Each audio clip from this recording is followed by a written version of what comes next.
Hello friends, YSRCP ప్రతిపక్ష పార్టీగా గుర్తించడానికి అవకాశాలు ఉన్నాయి గవర్నమెంట్లో. అంటే కంపల్సరీ గవర్నమెంట్ అనేది ప్రతిపక్ష పార్టీగా గుర్తించడానికి అవకాశం ఉంది. ఎందుకోసం అంటే 2015 ఆ ప్రభుత్వం ఢిల్లీలో ఉన్నప్పుడు వాళ్ళు 67 స్థానాలు అయితే గెలిచారు.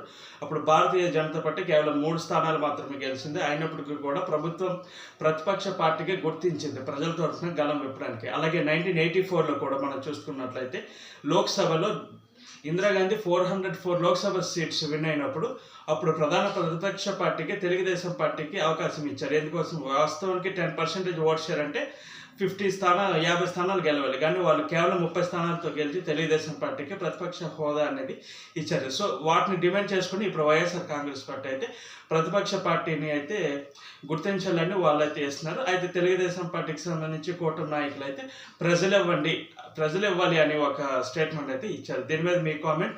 ఇదైతే రాజ్యాంగంలో ఉంది. దీని మీద మీ ఒపీనియన్.